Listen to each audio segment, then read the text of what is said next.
যারা প্রাণ দিয়েছে রমনার ঊর্ধ্বমুখী কৃষ্ণচূড়ার তলায়, যেখানে আগুনের ফুলকির মতো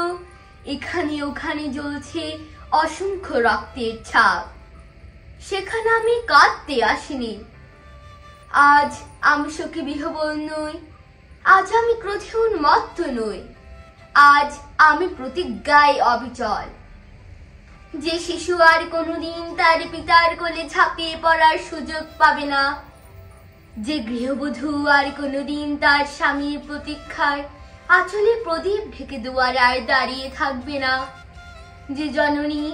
খোকা এসেছে বলে উদ্দাম আনন্দে সন্তানকে আর বুকে জড়িয়ে ধরতে পারবে না, যে তরুণ মাটির কোলে লুটিয়ে পড়ার আগে বারবার একটি প্রিয়তমার ছবি চোখে আনতে চেষ্টা করেছিল, সেই অসংখ্য ভাই বোনদের নামে আমার হাজার বছরের ঐতিহ্যে লালিত যে ভাষায় আমি মাকে সম্বোধনে অভ্যস্ত, সেই ভাষা ও স্বদেশের নামে এখানে এই বিশ্ববিদ্যালয়ের উন্মুক্ত প্রাঙ্গণে আমি তাদের ফাঁসির দাবি নিয়ে এসেছি। যারা আমার অসংখ্য ভাই বোনকে নির্বিচারে হত্যা করেছে ওরা 40 জন কিংবা আরো বেশি, যারা প্রাণ দিয়েছে ওখানে রমনার রৌদ্রদগ্ধ কৃষ্ণচূড়ার গাছের তলায় ভাষার জন্য, মাতৃভাষার জন্য, বাংলার জন্য, যারা প্রাণ দিয়েছে ওখানে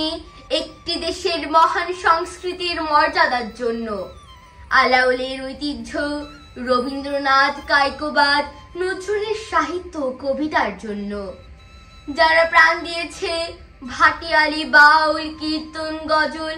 নজরুলের খাঁটি সোনার চেয়ে খাঁটি আমার দেশের মাটি এই 2 লাইনের জন্য, রমনার মাঠের সেই মাটিতে কৃষ্ণচূড়ার অসংখ্য ঝরা পাপড়ির মতো 40টি তাজা প্রাণ আর অঙ্কুরিত বীজের খোসার মধ্যে আমি দেখতে পাচ্ছি তাদের অসংখ্য বুকের রক্ত, রামেশ্বর আব্দুস সালামের কচি বুকের রক্ত, বিশ্ববিদ্যালয়ের সবচেয়ে সেরা কোনো ছেলের বুকের রক্ত। আমি দেখতে পাচ্ছি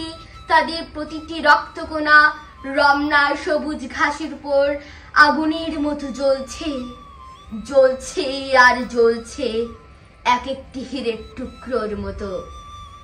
বিশ্ববিদ্যালয়ের সেরা ছেলে 40টি রত্ন বেঁচে থাকলে যারা হতো পাকিস্তানের সবচেয়ে মূল্যবান সম্পদ, যাদের মধ্যে লিনকন, রলা, আরাগ, আইনস্টাইন আশ্রয় পেয়েছিল,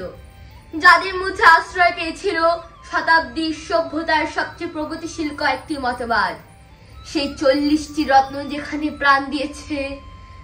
আমরা সেখানে কাঁদতে আসিনি। যারা গুলি ভর্তি রাইফেল নিয়ে এসেছিল ওখানে,